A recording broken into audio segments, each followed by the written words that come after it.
Verdict. Today, I stand before you deeply disappointed in the verdict delivered in my case. I want to make it clear that I'm innocent. Proof. Thank you. I'm so sorry. Would you mind repeating the first three sentences? That's funny as fuck. Today, I stand before you. This shit's ass, bro. This sucks, right? You know what I'm saying? When I was a kid, bro, when I was like 13, Soulja Boy, Waka Flocka Flame, Gucci Mane. But today is a sad day. If you're a Soulja Boy fan, or if you're Soulja Boy, this is a sad day for you, man. Apparently, Soulja Boy has been found guilty of some pretty heinous stuff. So Be homeless soon.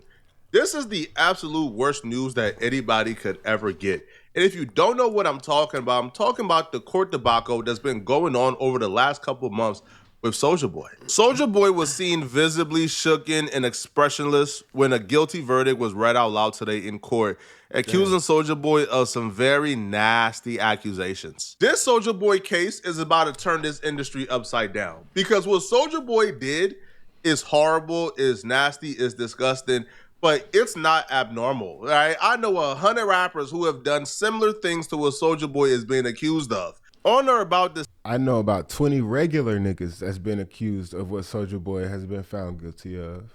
Let's talk about it. December 2018, Plaintiff began working for Soulja Boy. Plaintiff was to act as Soulja Boy's personal assistant. Her job responsibilities included, but were not limited to, cleaning the house, cooking and or bringing food and snacks, carrying personal belongings or luggage, styling Soulja Boy's hair, driving him around, handling traveling itineraries, vetting guests, and other requests that were made by Soulja Boy on a day-to-day basis. Oh, yeah, I'm already knowing where this is going, bro. Like I said, I've worked for bosses, millionaire niggas, doctors, and they hire these little young assistants, and that's what on the face of it, it just looks like, oh, she just runs his errands, gets his coffee, helps him sign papers, drives his Rolls Royce, drives him around and shit. But whole time it's deeper than that. And if there's any women watching this, let's keep going though. Hiring a personal assistant ain't illegal, but here's where a regular personal assistant for somebody in an esteemed profession and a rapper personal assistant differ.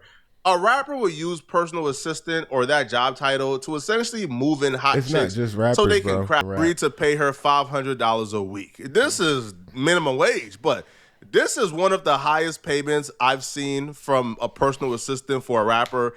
She would even admit that she got paid $200 a week from somebody else, and the other person ain't pay her nothing at all, just room and board. So $500 a week for regular people with regular jobs is minimum wage, but for a personal assistant who gets to live in a multi-million-dollar mansion, that is like premium pay. Now, here's where the predatory line gets drawn between how these rappers interact with personal assistants and what a regular duty of a personal assistant should be. So these rappers, okay, would move in or move these chicks in, right? So the chicks would move into their home. So she moved into Soulja Boy's residence located in Malibu, California, and Bell Canyon, California. Now, this chick will claim that she was working 7 days a week, 20 hours a day. Most of the time, these things aren't even treated like real jobs. There's no W-2s, 1099s. This is cash under the table. And that's if they're lucky. A lot of these dudes will move these chicks in, have them cook for them, wash their drawers, roll their blunts, and essentially try to clap their cheeks, right? And clapping their cheeks is essentially like the consistent duties that they care about the most. They don't care about you washing their clothes or cooking for them, bro, right? Bro, they can get a girlfriend for that, bro. What's crazy, it happens so fast that by the time the girl realizes that, oh, damn, he clapped me and he clapped the secretary and he clapped the front desk lady, by the time they realize that shit, bro, they didn't already let him hit, and it's like, well, shit, he paying me. Well, shit, you know what I'm saying? That shit, I don't know, that shit gotta be ass, though. That shit gotta suck. They want to just clap your cheeks. That's it. So this chick and Soulja Boy was no different, because as soon as she moved in and started working for Soulja Boy, almost immediately, Soulja Boy began to send her pictures of his junk, trying to seduce the chick. Now, shortly after plaintiff and employment relationship, a romantic relationship also developed. And this how they get you. This how they get you. She was saying, yo, the relationship was consensual. He didn't grape me, or at least initially he didn't grape me. This was consensual. But under the law, ain't no such thing as consensual, man, when you hire this chick. See, what Soulja Boy probably ain't realize or understand, bruh. You treating this chick like just some type of regular chick who's just living in your crib. So why not? Why can't I clap her cheeks? I'm paying for her to live here. But she's your employee. You are employing her. You can't just start sending her unsolicited pictures to try to seduce her. And then once the seduction works, you start sleeping with her. That's not how this works, bruh. And under law, she could leave at any point, file a lawsuit, bruh, and break your pockets for workplace harassment, workplace sexual SA, bruh, it could be anything. As soon as Soulja Boy began to clap her cheeks and sleep with her, he started to forget that she was an employee, right? He stopped paying her regularly, and apparently he began to violate her, right? Acting violently towards her. Now, according to her, the violent acts began on or around January 23rd, 2019, and crazy. included numerous instances of physical violence, kicking, throwing, and punching, SA, spitting on her body, and threats of physical violence and death. She would recall an incident that took place January 23rd, 2019. Apparently, her and Soulja Boy was in the vehicle. My bad, damn. Soulja Boy asked her to drop him off at his mom's house. She assumed his mom lived in Georgia, so she asked him, wait, hold up, don't your mom live in Georgia? Apparently, Soulja Boy got so irate, he kicked her out of the vehicle, dragged her out. That's crazy. And she was stranded. Right? And when she was stranded after being physically pushed out the vehicle, she was forced to walk 5 miles from Beverly Hills to Hollywood Boulevard. When I say Soulja Boy began to treat her like his girlfriend when he began sleeping with her, this is what I meant. This is not news. This is not shocking. This is pretty normal for Soulja Boy. I'm not sure if you guys are old enough to where y'all knew when Soulja Boy was dating Nia Riley, when they were on television, they were on Love and Hip Hop. Yo, Nia Riley has a well-documented history of calling out Soulja Boy for violating her. She was even on Tasha K.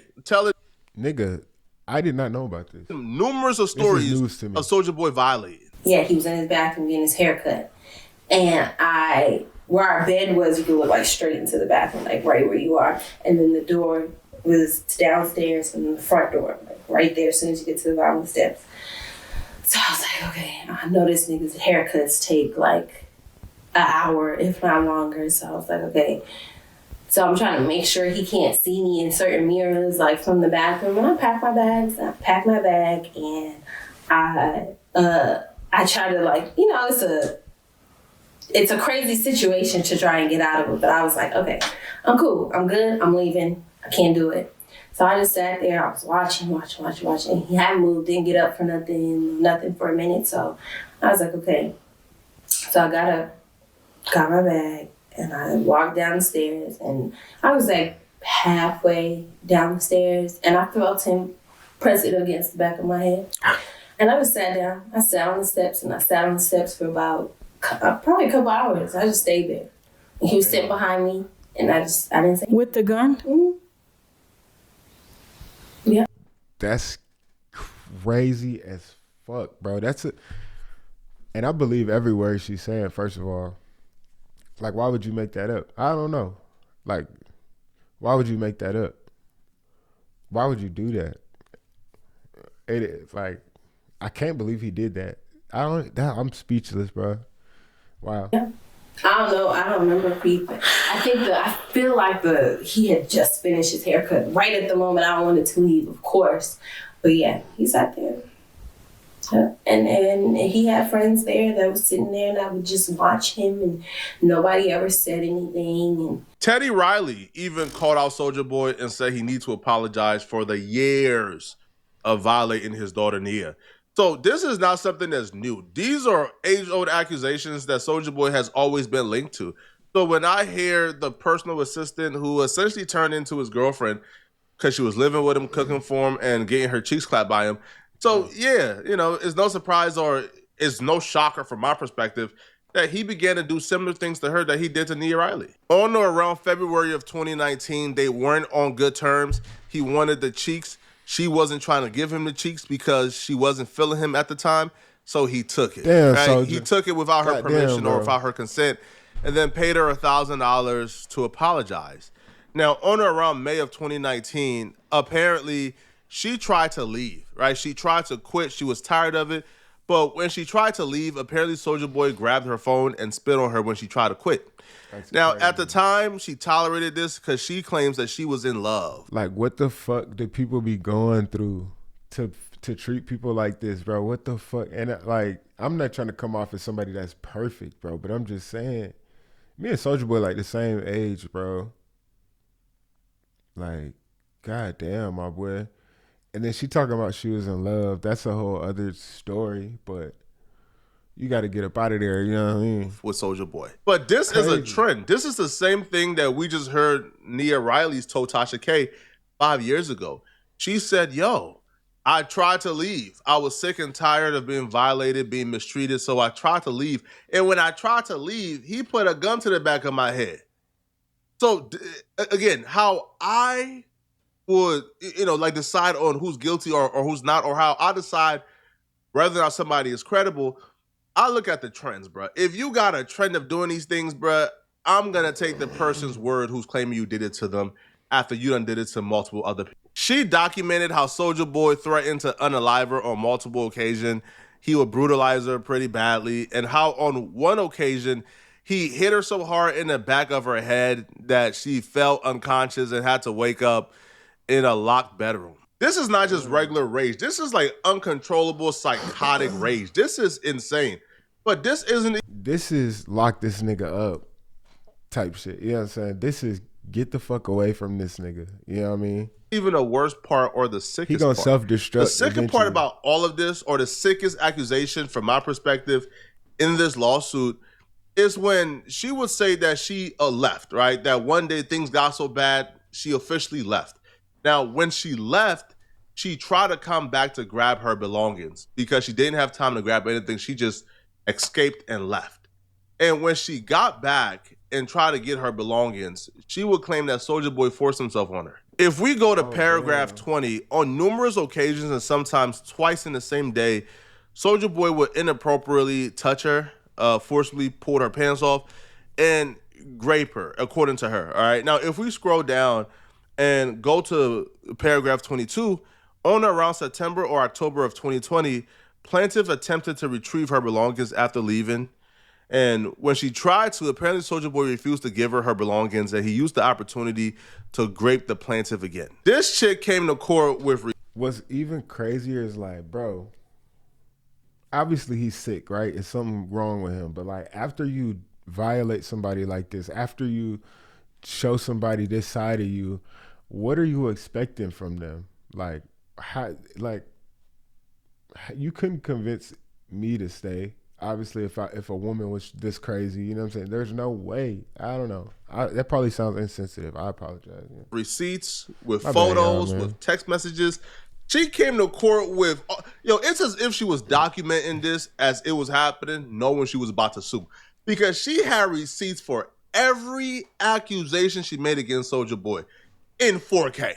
So Soulja Boy had to testify. He had to take the stand because, bruh, like this chick got nothing but proof. So Soulja Boy had to take the stand to do some damage control.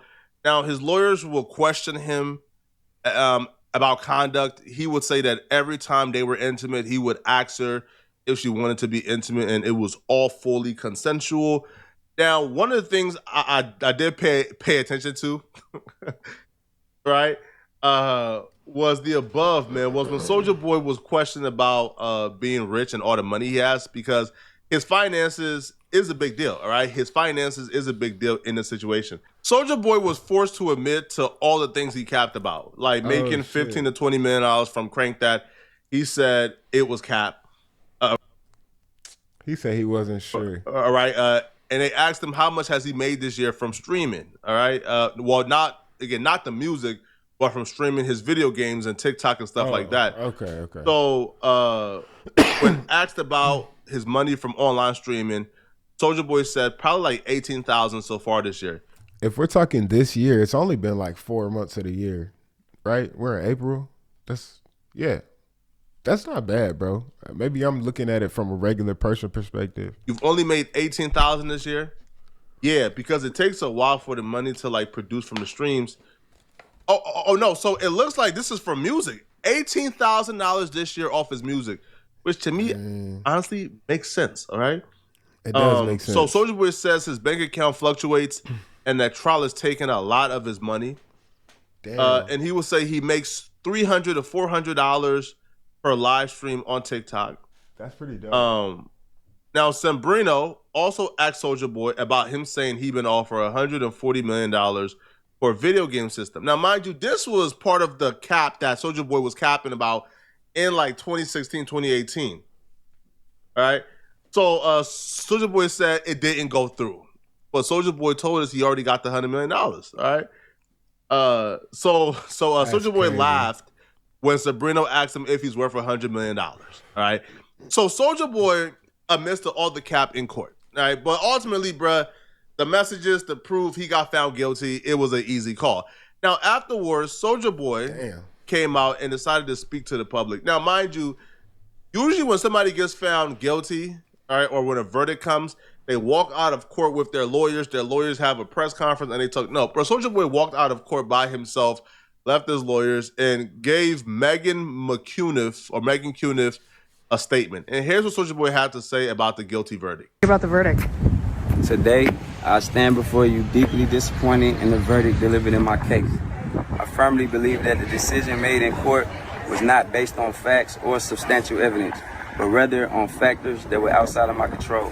How weird is it that you have to say, I'm not guilty by reading it? Like, nigga, if I didn't do it, I would be able to say that with my whole heart. Like, that's a trip to me, first of all. But I've never seen Soulja Boy look this sad. This shit is crazy.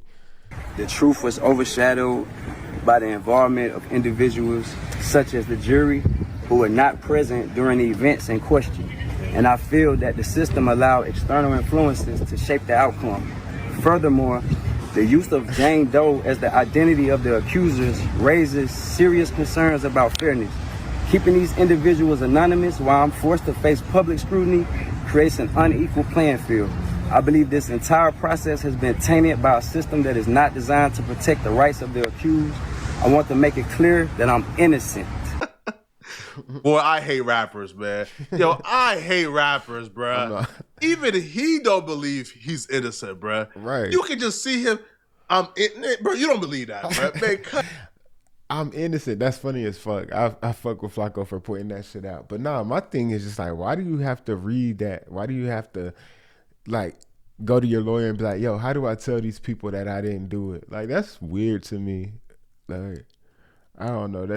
I've never been in a situation, so, but I don't know. I don't really feel bad at this particular moment in time. Like the trial came and went, and they say he guilty, so I don't feel bad. You know what I mean? cut it out, man. But look, cut it out, bruh. Man, cut it out, bruh. Bruh, listen, this is where being hard on the 304 gets you, man.